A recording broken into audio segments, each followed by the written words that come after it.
தேசிய மக்கள் சக்தி கட்சிக்குள் தற்கொலை போராளிகள் ஊடுருவியுள்ளதாக பொதுபல சேனா இயக்கத்தின் பொதுச் செயலாளர் கலகொடாத்தே ஞானசாரத்திர தெரிவித்துள்ளார். தற்கொலை போராளிகளை கொண்ட கடும் போக்குவாத தரப்புகள் தற்போதைய அரசாங்கத்துடன் இணைந்து கொண்டுள்ளதாக அவர் தெரிவித்தார். இஸ்லாமிய கடும் போக்குவாத அமைப்பான இந்த அமைப்பிடமிருந்து பாதுகாப்பாக இருக்குமாறு ஜனாதிபதி அனுரகுமார திசாநாயக்கவிடம் அவர் கோரிக்கை விடுத்துள்ளார். ஸ்ரீலங்கா ஜனாதிபதியால் சமர்ப்பிக்கப்பட்ட வரவு செலவு திட்டத்தை வரவேற்பதாக தமிழரசு கட்சியின் நாடாளுமன்ற உறுப்பினர் ப. சத்தியலிங்கம் குறிப்பிட்டுள்ளார். டிஜிட்டல் எனப்படும் எண்ணியல் மயமாக்கலுக்கு கொடுத்துள்ள முக்கியத்துவத்தை வரவேற்பதாகவும் அவர் ஸ்ரீலங்கா நாடாளுமன்றத்தில் குறிப்பிட்டுள்ளார்.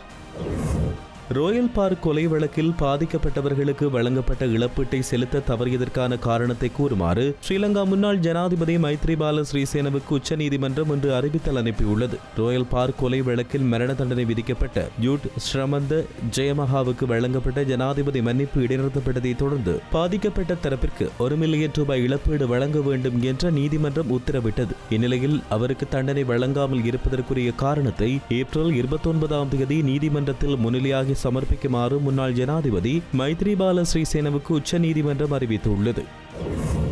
யாழ்ப்பாணம் சாவகச்சேரி ஆதார வைத்தியசாலையில் பணிபுரியும் வைத்தியர் ஒருவர் தன்னுடைய செல்வாக்கை பயன்படுத்தி இடமாற்றம் செய்யப்படாமல் தொடர்ந்து பணியாற்றுவதாக யாழ் மாவட்ட நாடாளுமன்ற உறுப்பினர் ராமநாதன் அர்ச்சுனா தெரிவித்துள்ளார். குறித்த வைத்தியருக்கு இடமாற்றம் வழங்குவது தொடர்பில் தகுந்த நடவடிக்கை எடுக்கப்பட வேண்டும் என ஸ்ரீலங்கா நாடாளுமன்றத்தில் ராமநாதன் அர்ச்சுனா கூறியுள்ளார்.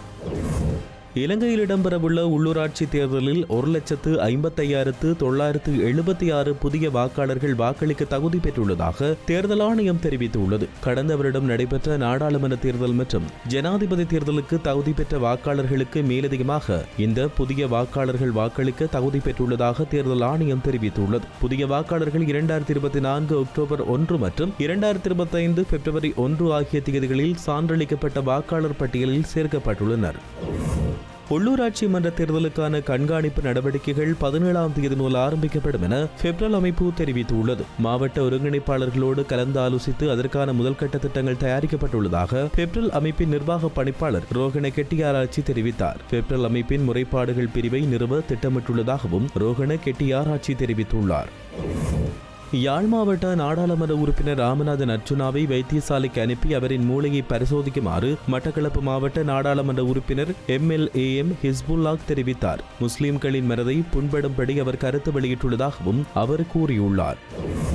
இலங்கை தமிழரசு கட்சி தமிழ் மக்களின் பிரதான கட்சி என்ற அடிப்படையில் நடைபெறவுள்ள உள்ளூராட்சி மன்ற தேர்தலில் தனித்து போட்டியிடவும் மற்றும் கட்சிகளுடன் இணைந்து போட்டியிடவும் தயார் என கட்சியின் பதில் பொதுச் செயலாளர் MA சுமந்திரன் தெரிவித்துள்ளார். தேர்தலின் பின்னரும் தமிழ் கட்சிகளுடன் இணைந்து ஆட்சி அமைக்க தயார் என்றும் அவர் கூறியுள்ளார். இலங்கையில் நடைபெறவுள்ள உள்ளூராட்சி மன்ற தேர்தலில் மன்னார் மாவட்டத்தில் போட்டியிட ஜனநாயக தமிழ் தேசிய கூட்டமைப்பு கட்டுப்பணம் செலுத்தியுள்ளது. ஜனநாயக தமிழ் தேசிய கூட்டமைப்பின் வன்னி மாவட்ட நாடாளுமன்ற உறுப்பினர் செல்வம் அடைக்கலநாதனின் செயலாளரும் டெலோ கட்சியின் மன்னார் மாவட்ட அமைப்பாளருமான டானியல் வசந்தன் தலைமையில் கட்டுப்பணம் செலுத்தப்பட்டுள்ளது. இந்த நிலையில் ஜனநாயக தமிழ் தேசிய கூட்டமைப்பு இதுவரை மன்னார் மாவட்டத்தில் 4 உள்ளூராட்சி மன்றங்களுக்கான கட்டுப்பணத்தை செலுத்தியுள்ளது. இலங்கையில் வேலையில்லா பிரச்சினைக்கும் கல்வி முறையில் காணப்படும் பொருத்தமற்ற சுழற்சியே காரணம் என ஸ்ரீலங்கா எதிர்க்கட்சி தலைவர் சஜித் பிரேமதாச சுட்டிக்காட்டியுள்ளார். அரசியல் கைக்கூலிகளாக மட்டுமே இருக்கும் வேலையில்லா பட்டதாரிகளின் பிரச்சினை மீண்டும் பிரதான பேசுபொருளாக மாறியுள்ளதாகவும் இதற்கான சரியான பதில்களையும் விளக்கங்களையும் அரசாங்கத்திடமிருந்து எதிர்பார்ப்பதாகவும் எதிர்க்கட்சி தலைவர் சஜித் பிரேமதாச குறிப்பிட்டுள்ளார். இலவச கல்வியின் கீழ் ஆரம்ப, இடைநிலை மற்றும் உயர்நிலை என ஒவ்வொரு நிலைக்கும் ஒரு மாணவருக்கு அரசாங்கம் ஆண்டுக்கு எவ்வளவு தொகையை செலவழிக்கிறது எனவும் இது தொடர்பாக அரசாங்கம் அங்கீகரிக்கப்பட்ட ஆய்வு எதையும் மேற்கொண்டுள்ளதா என்றும் அவர் கேள்வி எழுப்பியுள்ளார். இலங்கையின் வடக்கு கிழக்கு மாகாணங்களின் பல பகுதிகளில் நிலவுகின்ற மழையுடன் கூடிய காலநிலை எதிர்வரும் 18ஆம் தேதி வரை நிலவும் வாய்ப்புள்ளதாக யாழ்ப்பாண பல்கலைக்கழக புவியத்துறை சிரேஷ்ட விரிவுரையாளர் நாகமுத்து பிரதீபராஜா தெரிவித்துள்ளார். வங்காள விரிகுடாவில் இலங்கைக்கு தெற்கு தென்கிழக்கு பகுதியில் உருவாகியுள்ள காற்று சுழற்சி காரணமாக தற்பொழுது வடக்கு மற்றும் கிழக்கு மாகாணங்களில் நிலவுகின்ற மழையுடன் கூடிய வானிலை 18ஆம் தேதி வரை தொடரும் வாய்ப்புள்ளதாக யாழ்ப்பாண பல்கலைக்கழக புவியத்துறை சிரேஷ்ட விரிவுரையாளர் நாகமுத்து பிரதீபராஜா தெரிவித்தார். இந்த காற்று சுழற்சி தாளமுக்கமாக மாற்றம் பெற்று மட்டக்களப்பு மாவட்டத்தினூடாக இலங்கையின் நிலப்பகுதிக்குள் நுழைந்து நாட்டின் நடுப்பகுதியூடாக அரபிக்கடலை நோக்கி நகரும் என்றும் எதிர்பார்க்கப்படுவதாக அவர் கூறியுள்ளார். பட்டலந்த சித்திரவதை முகாம் தொடர்பில் உரிய விசாரணைகளை முன்னெடுக்குமாறு வலியுறுத்தி குற்றப்புலனாய்வு திணைக்களத்தில் முறைப்பாடு ஒன்று பதிவு செய்யப்பட்டுள்ளது. லஞ்ச ஊழல் வீண் விரயத்துக்கு எதிரான பிரஜைகள் அமைப்பினால் இந்த முறைப்பாடு பதிவு செய்யப்பட்டதோடு இது தொடர்பில் ஜனாதிபதி செயலகத்தில் மனு ஒன்றும் கையளிக்கப்பட்டுள்ளது. அத்துடன் பட்டலந்த சித்திரவதை முகாம் தொடர்பில் வெளியிடப்பட்ட ஆணைக்குழுவின் அறிக்கைகளை நாடாளுமன்றத்தில் சமர்ப்பிப்பதற்கு ஸ்ரீலங்கா ஜனாதிபதி அனுரகுமார் திசாநாயக்க உரிய நடவடிக்கைகளை எடுக்க வேண்டும் என வலியுறுத்தி ஜனாதிபதி செயலகத்தில் இந்த அமைப்பால் மனு ஒன்று கையளிக்கப்பட்டுள்ளது.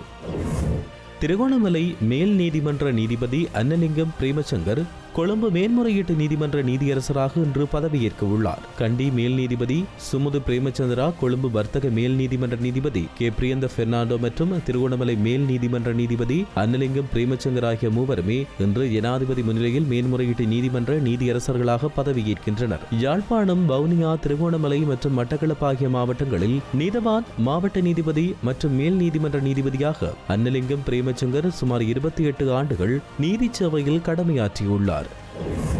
குற்றச்செயல்களில் ஈடுபட்ட நபர்களை சட்டத்தின் பிடியில் இருந்து தப்பிப்பதற்காக பணம் பெற்று வந்த காவல்துறை உயர் அதிகாரியின் மகனை கைது செய்து நீதிமன்றத்தில் முற்படுத்துமாறு யாழ் நீதவான் நீதிமன்றம் உத்தரவிட்டுள்ளது. குறித்த சம்பவம் தொடர்பில் யாழ் நீதவான் நீதிமன்றத்தில் காவல்துறையினர் வழக்கு தாக்கல் செய்துள்ள நிலையில் சந்தேக நபரை நீதிமன்றத்தில் முற்படுத்துமாறு நீதிமன்றம் காவல்துறைக்கு கட்டளையிட்டுள்ளது. அதேவேளை சந்தேக நபரின் தந்தையான காவல்துறை அதிகாரி முல்லைத்தீவிற்கு இடமாற்றப்பட்டுள்ளார் என்பதும் குறிப்பிடத்தக்கது.